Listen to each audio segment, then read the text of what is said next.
Hello guys, আসসালামু আলাইকুম। Welcome to my channel travel master. আজকে আমরা সার্বিয়ার একটা বিষয়ে কথা বলবো, সেটা হচ্ছে সার্বিয়ার নতুন যে নিয়মটা চালু করছে সেটা আসলে কি। একটা নতুন নিয়ম চালু করছে 2025-এর এই শেষ সময়ে এসে, সেটা হচ্ছে কোম্পানির রেজিস্ট্রেশন লেটার। কোম্পানির রেজিস্ট্রেশন লেটার ছাড়া আপনার ভিসা মানে ওয়ার্ক পারমিট অনলাইন করা যাবে না। তো এই জন্য অনেকেরই ওয়ার্ক পারমিট 1 মাস 1.5 মাস হয়ে গেছে, এখন অনলাইন করতে পারতেছে না। এটার আসলে আসলে আপনার বা আপনার এজেন্সির কিছুই করণীয় নেই। এই করণীয়টা হচ্ছে একমাত্র আপনার কোম্পানি, যে কোম্পানি আপনার ওয়ার্ক পারমিট ইস্যু করেছে, এই কোম্পানির একমাত্র দায়িত্ব সেই কোম্পানির রেজিস্ট্রেশন লেটারটা দেওয়া। তার মানে কি দাঁড়াচ্ছে, যে আমাদের বাংলাদেশি সহ যারা যারা এই সার্বিয়ার ভিসা সংক্রান্ত বিষয়ে প্রতারিত হচ্ছে, সার্বিয়া যেতে পারতেছে না, হ্যাঁ, এটা তো অলরেডি জানাজানি হয়ে গেছে সব জায়গায়। সেই ক্ষেত্রে সার্বিয়ার ইমিগ্রেশন সিস্টেমে কিছুটা পরিবর্তন করছে, যাতে কোম্পানির ডিটেলস জানা যায়। তারা অতীতে তাদের কোনো ব্যাড রিপোর্ট আসছে কিনা, বা তারা অতীতে লোকজনের সাথে কী ধরনের আচরণ করছে, হ্যাঁ, ফুড অ্যান্ড অ্যাকোমোডেশন যা যা আছে সব কিছু ঠিকঠাক মতো পাচ্ছে কিনা, বা ডিউটি ঠিকঠাক টাইম মতো করতেছে কিনা, নাকি অতিরিক্ত ডিউটি করাচ্ছে, টাকা ঠিক মতো দিচ্ছে কিনা, হ্যাঁ, এই যে বিষয়গুলো মানে ইমিগ্রেশন সিস্টেমে তারা জানার জন্য কোম্পানিকে বলা হয়েছে, যাতে কোম্পানি এই ওয়ার্ক পারমিট অনলাইন করার সময় যাতে কোম্পানির রেজিস্ট্রেশন লেটারটা কোম্পানি প্রোভাইড করে। যদি কোম্পানি এটা দিতে অস্বীকৃতি জানায়, তাহলে বোঝা যাবে যে কোম্পানির কোনো না কোনো ঝামেলা আছে, হ্যাঁ, এই জন্য হয়তোবা কোম্পানি রেজিস্ট্রেশন লেটারটা দিচ্ছে না। আর এই রেজিস্ট্রেশন লেটার পরিবর্তন আনার কারণে এই 2025-এর শেষ সময়ে এসে নভেম্বর মাসের আজকে 29 তারিখ, যদিও নভেম্বর মাস প্রায় শেষ, কালকে একটা দিন বাকি আছে, এই ডিসেম্বর বা এই উইন্টার শেষ না হওয়া পর্যন্ত সার্বিয়ার যে কার্যক্রম এটা ধীরগতিতেই থাকবে। তবে সার্বিয়া বন্ধ হয় নাই, সার্বিয়া কাজ চলমান আছে, এটা নিয়ে দুশ্চিন্তার কিছু নাই। তবে এই পরিবর্তনগুলো আসে। আর আরেকটা নিউজ যেটা জানতে পারছি, যে 2026 সালে ইমিগ্রেশন নীতিতে বড় ধরনের কোনো পরিবর্তন আসতে পারে। এটা আসার সম্ভাবনা একদম 99% ধরা যায়।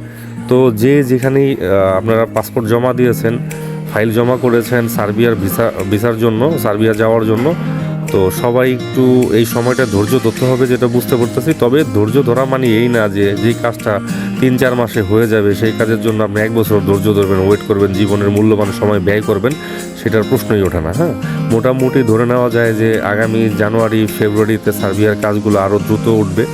আর আরেকটা বিষয় হচ্ছে, বাংলাদেশি সহ আপনার নেপাল বা পাকিস্তান, আমরা যারা আছি, আমরা সার্বিয়া যাওয়ার জন্য যারা উঠে পড়ে লেগেছি, হ্যাঁ, তাদের জন্য আসলে তারা একটু কিছুটা কড়াকড়ি হয়ে গেছে, এই কারণে যাতে কোনো রকম প্রতারণার শিকার না হয়। কারণ প্রতারণার শিকার হলে ওই দেশে যাওয়ার পরে যদি আমরা যদি টিআরসি না পাই, বা কাজের জায়গা না পাই, কাজের সুযোগ না পাই, হ্যাঁ, থাকা খাওয়া যদি ঠিকঠাক মতো না হয়, তাহলে একটা মানুষ আসলে বাঁচে কীভাবে? তখন সেই মানুষটা তো অবশ্যই বাধ্য হয়ে অবৈধ পথ অবলম্বন করবে, যে জিনিসটা সার্বিয়ার ইমিগ্রেশনে তারা বুঝতে পেরেছে।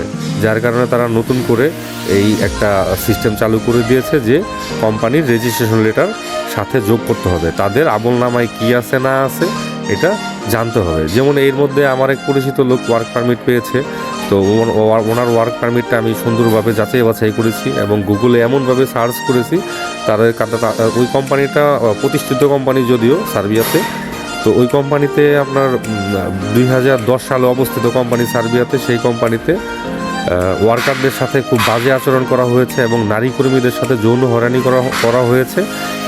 এই বিষয়টি নিয়ে কোম্পানির বিরুদ্ধে একটি নোটিশ করা আছে, যার জন্য আসলে এটা তাদের একটা ব্যাড সাইট। তো এরকম ব্যাড সাইট আসলে যাতে অনেক কোম্পানিরই আছে, এই ব্যাড সাইটগুলো থাকলে তো আসলে কর্মীদের জন্য সমস্যা, এবং তাদের যে বাসস্থান ছিল, এই বাসস্থানও খুব খারাপ ছিল, মানে বাংলাদেশের গরুঘরের মতো বলা যায়। ঠিক আছে, তো এটা তারা পরিবর্তন করছে, এখন তারা লোক নেওয়ার পারমিশনও পাইছে, কিন্তু তারপরও যাচাই বাছাইয়ের দরকার আছে। এই জন্য ইমিগ্রেশন নীতিতে এতটুকু পরিবর্তন আনা হয়েছে।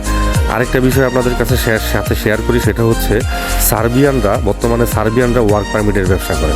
একটা কোম্পানি দেখা গেছে আপনার 5 জন লোক নিবে, সার্বিয়ানরা দেখা গেছে ওই কোম্পানি থেকে প্রায় 40-50টা পারমিট বের করছে, কিন্তু পারমিট কিন্তু অরিজিনালি আছে, অরিজিনাল পারমিট আছে, কিন্তু ইমিগ্রেশনে যখন যাচাই বাছাই করবে, তখন দেখা যাবে যে তার লোক লাগবে মাত্র 5 জন, সে 50 জনের অ্যাপ্লাই করছে, তখন কী করবে? 5 জন সবাই 50 জনই ব্যান করে দেবে। হ্যাঁ, কিন্তু ওয়ার্ক পারমিটটা যখন আপনি অনলাইনে দেখবেন, আপনি যখন চেক করবেন তখন দেখবেন যে রিকোয়েস্ট ড্রাফটে চলে আসছে। তখন আপনার এজেন্সি বলবে ভাই 1,50,000 টাকা দেন, আপনি টাকা দিয়ে দেবেন, আপনার পারমিটে আয়া পড়ছে, এই যে অনলাইন পাসওয়ার্ড দিলাম, আইডি পাসওয়ার্ড দিলাম, আপনি চেক করে দেখেন আপনার নাম উঠছে কিনা। আপনি দেখবেন হ্যাঁ আপনার আইডি পাসওয়ার্ড দিছে, চেক করছেন, দেখছেন যে আপনার নাম এবং আপনার জন্ম তারিখ অলরেডি চলে আসছে। তাই ভাই নাম এবং জন্ম তারিখ আসলো, আর বাকি কিছু আসলো না কেন আপনি প্রশ্ন করবেন। তখন বলবে এখন তো মাত্র পারমিট আসে, এটা আপনার রিকোয়েস্ট ড্রাফটে আছে, আমরা টাকা পয়সা আপনারা দিলে আমরা টাকা পয়সা জমা দিব, পেমেন্ট ক্লিয়ার করবো, আপনার পারমিট অনলাইনে চলে আসবে। ঠিক আছে, তারা আপনার কাছে মিষ্টি মিষ্টি কথা বলবে, আপনার টাকা দিয়ে দিবেন। পরবর্তীতে দেখা যাবে মাস যাচ্ছে কিন্তু আপনার এটা ড্রাফটের থেকে আর উঠতেছে না। তো এরকম পরিস্থিতি অনেকের ক্ষেত্রে হচ্ছে। সেইটা আসলে আমরা যতটুকু জানতে পারছি যে সার্বিয়ানরা এইভাবে পারমিটের বিজনেস করার কারণে আসলে কোম্পানি, আপনার এজেন্টও জানে না যে আপনার এজেন্টের সাথেও প্রতারণা করা হচ্ছে। তো যাই হোক, সবাই চোখ কান খোলা রাখবেন, ঠিক আছে।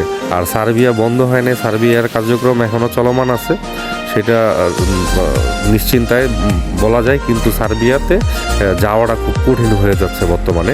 তো আমি মনে করি যে সার্বিয়ার পিছনে সময় নষ্ট না করে, অপেক্ষা না করে আপনারা পাশাপাশি অন্য কোনো দেশে যাওয়ার জন্য ট্রাই করতে পারেন, ঠিক আছে। কারণ সার্বিয়াতে এখন সময় লাগবে। আগে যেমন কন্ট্রাক্টকে ভিসা, কন্ট্রাক্টে পারমিট, কন্ট্রাক্টে অ্যাপ্রুভাল করাইছে, তারপরেও তো দেখছেন যে কিছু মানুষকে ফেরতও পাঠিয়ে দিয়েছে। তো কন্ট্রাক্টে কিছু সময়, কিছু দিন আগে কিছু কাজ করা গেলেও বর্তমানে সেটা সম্ভব হচ্ছে না, একেবারেই সম্ভব হচ্ছে না। যদি কেউ বলে যে আমি আপনার অমুক ব্যয়ের লোক আপনারা সব করে দিয়ে হালাম, ঠিক আছে, ওটা সম্পূর্ণ হবে প্রতারণা এবং মিথ্যা। তো সবাই সতর্ক থাকবেন, সবার প্রতি অনুরোধ রইল, সবাই ভালো থাকবেন। আসসালামু আলাইকুম।